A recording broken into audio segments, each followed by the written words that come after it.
In the previous video, we took a first glance at some concepts concerning ethics and meta-ethics. In this video, we will continue our discussion and explore some of the key concepts of moral non-naturalism and its related view of moral realism, and the way these positions are expressed by Charles Taylor. But before we start, allow me to remind you of the possibility to show your appreciation for our work completely free of charge.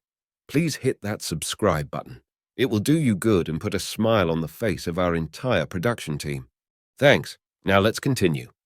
With some imagination and intellectual flexibility, one could categorize the various meta-ethical positions into two camps.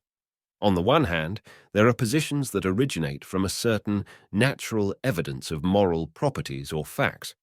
On the other hand, there are theories that question, to varying degrees, the natural status of ethics. Given the scope of this video, we will focus on the views that begin with the assumption that a valid meta-ethics, which respects the everyday lived experience of the individual, is based on a certain natural truth and evidence. Moral non-naturalism, for example, is frequently contrasted with the moral error theory that holds that all moral judgments are false because no moral properties exist in reality. The error theory asserts that all moral beliefs are inherently false, as they refer to non-existent moral properties. This position brings to mind the ill-fated project of the logical positivists at the beginning of the 20th century, who eventually had to admit that there does exist a certain reality in the human condition that cannot be expressed in natural or quantifiable properties. Moral non-naturalism, on the other hand, is the meta-ethical position that suggests that moral statements do indeed express beliefs about non-natural facts, and that these facts do actually exist objectively in reality, but are, at the same time, inexpressible in natural terms. According to moral non-naturalism, the judgment that the Holocaust was morally reprehensible is seen as an objective moral fact, valid irrespective of personal opinions.